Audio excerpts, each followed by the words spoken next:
Coaching client mistakes that broke coaches make. Be mindful that even though you and your client might get along very well, and you might enjoy each other's conversations very much during the coaching process, it's results you're after, and so is your client. Don't be hard on yourself or allow the client to get upset if things aren't progressing in the direction the client or you would like. The coaching process is quite different than how two people get along on a social level. Growth is a personal issue and must be appreciated for that difference. Coaching is a sharing and watching activity. As you share your knowledge and watch how a client responds, you might not be aware of what's really going on inside of the client that's preventing him or her from moving forward. It's then an issue of asking more questions, listening, and getting your client to be honest about what's really going on. Not starting each session off with homework if required, following up on that homework, making notes of each session, and requiring the client to do the same. Giving clients short-term, quick-fix solutions for what really requires a long-term strategy to achieve long-term results. Giving in to pressure, either generated by the coach from within or the client, to attain those quick results. Explain to clients that coaching is not a quick-fix approach to improving any situation over the long haul. Coaching is about slow and steady growth and improving one's overall lifestyle or business with long-lasting outcomes. Sharing your opinion about a topic too early in the coaching relationship. Remember, coaching is about 80% listening and 20% asking questions and responding to what you've heard. Being over anxious to solve and not listen for more information. Another mistake coaches make with the coaching client scenario: coaching in areas you're not trained in or authorized or licensed. In this case, stop, tell the client, I don't think this is in the realm of my expertise. In fact, I might even have to be licensed to comment on that. Do you mind if I refer you to someone who is trained or I could make a personal introduction to? I know a few people who could help you in this scenario. I think that would be best. Then refund their money because they'll need it where they're going, if you can, and if you should. Hopefully it's not too much of a refund, but you get the idea. Don't swim in waters you're not trained in. You don't want to mess with the law or advise them in a direction you're not qualified, just for the money. It's not worth it.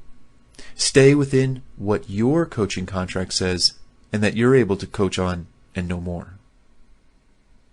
Not pushing yourself as a coach to coach as much as you can, as often as you can, if you can, even for free. Time in the saddle is what counts. This generates word-of-mouth testimonials for your good work and confidence in you that you really can help people. Thinking about it when you're waiting for the phone to ring is one thing. Knowing it because you're in the zone with a client is another, whether it's a paid session or a free one. Knowing the right answer and giving it. Instead, keeping the right answer to yourself and helping the client figure it out on their own, no matter how long it takes. Coaching is a growing learning process from within, not a band-aid approach from the outside. Coaches help their clients look within for the answers, not open you up like an encyclopedia and then you just spill out all the beans. Hey, here's how you do that. Coaching is different. Not adhering to a set of ethical standards as set by major coaching organizations, such as the International Coach Federation. If you don't know about it, you should. If you haven't read about it, you should. If you don't follow it, you should. Visit their website and read www.coachfederation.org/ethics. It's actually not that long. Read it, print it, memorize it, live by it in your coaching practice. Not asking the client how you can best help them. Don't assume you know. Ask. not choosing to solve one problem at a time. Instead, some coaches try to take on too much with one client, never really finishing anything, only to leave the client frustrated and possibly asking for a refund for all that wasted time. Focus on one problem. Solve it. Then introduce other services you have at that time. If a client asks, "What else do you do?" you can reply with, "What else you do?" But gently insist you finish the first problem. After we work on this first problem, hey, we can move on to the second. Let's stay organized and complete this one first. Typically, the client should respond with, "Hey, that makes sense. Okay." Not clearly honing in on the client's problem up front before a client enrolls in coaching with the coach. This creates confusion and second thoughts whether the client should spend money up front. You should say, "I see what the problem is. I've dealt with this before. Clients in the past have had great success with my coaching them through problem X. Why don't we get started today?" Better to get your problem over with sooner than later, right? Every day your problem is not solved. Imagine the time and money you're losing. Put a value on your time. If money is not really a loss here, how much do you make? $75 per hour on your job? So that's 3 months of struggling with this problem. That's 90 days or more, and no weekends off. We never forget our problems. We take them home and to bed with us on our mind. So 90 days times 24 hours a day times $75 per hour to the client. I'd place a dollar value of that problem bothering you at about $162,000 worth of damage to your mind, spirit, and such. I'm only charging you $1,500 for 10 sessions. That's a discount over 90% off my regular coaching fee rates. You save $160,000. I'm joking to make my point and trying to put a dollar value on your problem situation. What do you think about that? Is this a true value of the pain you're suffering with X problem? So again, to recap this, not clearly honing in on the client's problem up front before the client enrolls in coaching with you as the coach, and then putting a dollar value, trying to analyze how much pain, quantifying how much pain they've lost with their problem, suffering, dealing with it month after month, year after year, day after day, week after week, hour after hour, and just putting some kind of dollar value on that, and then comparing that to the solution, which is you, the coach. I place the value of your problem at about $160,000. I only charge $1,500, and in 10 sessions, we just might knock it out. No more problem. Makes the client think, that makes sense. Not firing a client when they deserve to be. Instead, you keep them on for the money, but pay for it dearly in the long run. Offer 3 to 5 referrals so you show that you care about their growth and want them to pick the best match for them, but fire them. Not giving the potential client enough insight as to what a coaching session with you is like. Record in audio or video format a 10 to 30 minute mock coaching session. If someone is in need of your services, can sit down and watch or listen to you coaching someone and really feel that they're right there in the same room with you or on the phone, wow, that's powerful. They're ready to jump into the pool with you and start swimming around in your coaching services. All they need is a nudge in the form of a phone call after they opted into your list to view that video or listen to that audio, and you had a Ask Me Anything box, opt-in form, under the video where they could drop in their question, and you called them back to say, "Hey, I got your question. Would you like to talk about it?" That just opens up the floodgates to the client opening up to you and you working with them. Not identifying and terminating sooner than later a client who is stubborn, argumentative, not willing to do the homework, shows signs of constant negativity. These people, most likely, have other deeper rooted problems than you're prepared to handle or want to. So, do the right thing and refund these people their money right back to them, if any is refundable, and terminate this coaching relationship pronto. This would be a good time to remind yourself to include a provision within your coaching client agreement that allows for you to make referrals to other coaches and even mental health counselors when needed. Remember when it was mentioned to create that community of coaches that you could lean on? This is exactly a great opportunity and a reason why you should have that coaching community.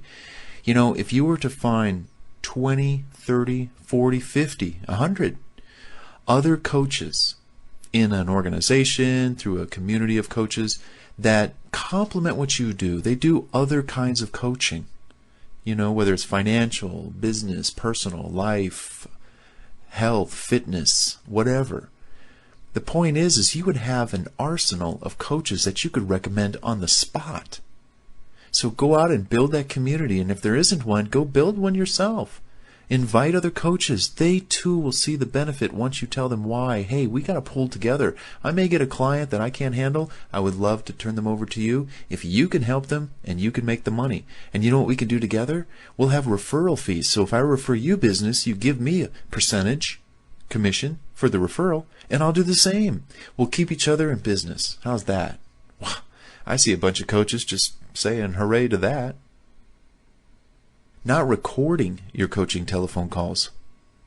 By not recording your calls, you have no record of what he or she said. On the other hand, watch what you do say, because it works both ways. You too are being recorded. Don't ever attempt to alter, tamper with, or edit, or erase, or modify any audio recording of a conversation you might have with a coaching client. Do advise the client when you plan to record a session. It's the law. Another mistake coaches make in the coaching client area: not taking notes on your coaching sessions. Record your notes manually or in the computer. Make note of the date, topics discussed, advice you give, and anything important to the session. When you're on the phone with the client, typing can be distracting in the background. So in this case, while on the phone, it might be best to handwrite your notes in a journal, then transfer them to the computer when you end the call. That is, unless you have a keyboard that's quiet. You know, there are keyboards out there that are quiet, and you can do some typing when you are listening to your client. You might share notes with the client for his or her reaction and check in to confirm or diffuse any discrepancies or misunderstandings. Not using forms, quizzes, charts, questionnaires, or giving homework to help the coach, that's you, get to know the client. Help the client expose, document, detail the problem further, document or outline steps to solve the problem, which then accountability and even achievement can be greater realized because it was all written down. It's hard to play music or rehearse a speech just in your head. It's easier if you can read or see something written down before following along towards the finish line of victory. Taking on too many roles beyond their coach, like a friend, a therapist, dating, relationships, sexual interest, etc. Stay professional. Let them joke, but you stay professional. If they do joke about something you're uncomfortable with, ask them kindly not to think like that or talk about something like that in a manner that makes you feel uncomfortable. Some people may push, and they may push and push until something not so good happens. If you don't put the kibosh on it, they might keep pushing you in a direction that later you'll regret you didn't stop it sooner when you had the chance. Thinking it's your fault if clients don't succeed. Coaches do own their success and their failures, 99%, sure. Remember, you're just the driver's ed instructor sitting in the passenger seat teaching the student how to drive. The client is still the driver.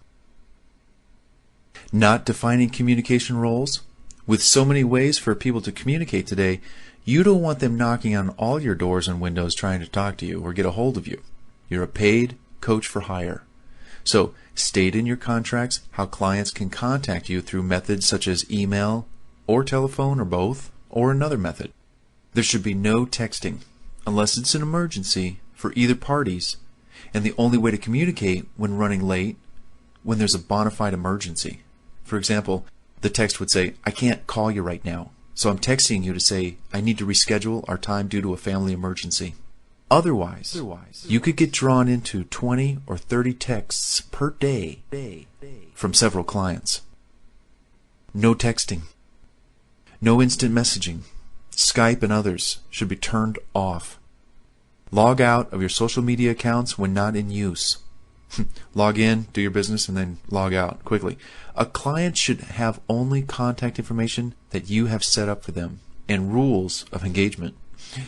You might have all incoming calls go directly to voicemail, so you can be prepared when responding to what questions and concerns clients have and make, and how they request time from you. Remember, you set the rules for communication, and time is money. Teach your clients how you want them to communicate with you. And watch out for texting. Hey, it's a great tool, everybody loves it, everybody does it, but that's just the thing.